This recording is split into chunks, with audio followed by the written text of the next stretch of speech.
Hello viewers, আসসালামু আলাইকুম। বিকাশে কি জানি একটা সমস্যা হয়েছে, তার জন্য বিকাশ অ্যাপসে কেউই প্রবেশ করতে পারতেছে না। তো একটি ভুল হয়েছে, এই লেখাটা বারবার আসতেছে। তো তাদের সাথে কথা বলছি, তারা বলতেছে আমাদের এখানে সার্ভারের কোনো প্রবলেম নাই। তো মূলত সবারই বিকাশে টাকা থাকে। বিকাশ একটি আপনাদের বড় ইলেকট্রনিক মানি ট্রান্সফার সাইট। তো এখান থেকে সবাই টাকা উত্তোলন করতে পারে এবং আদান প্রদান করতে পারে বাংলাদেশের যে কোনো প্রান্তে। তো হয়তোবা সার্ভার প্রবলেম, তাদের ফেসবুক পেজে দেখি কি অবস্থা, তারা কোনো নোটিশ দিছে কি না।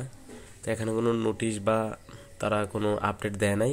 কিন্তু যদি আপনি চেক করেন, কমেন্ট বক্সে চেক করেন এবং নিউ কমেন্টগুলো চেক করেন, তাহলে দেখতে পারবেন এখানে লেখা আসছে লগ ইন হয় না।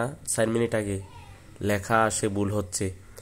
বিকাশ অ্যাপে লগ ইন করতে গেলে একটি ভুল হয়েছে, লেখা আসতেছে কেন বিকাশ অ্যাপে লগ ইন, সবাই লিখতেছে বিকাশ অ্যাপে লগ ইন করা যাচ্ছে না।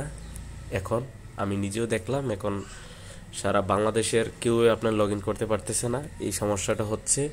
তো কিসের জন্য হচ্ছে এটা, অবশ্যই সার্ভারের প্রবলেম তাদের।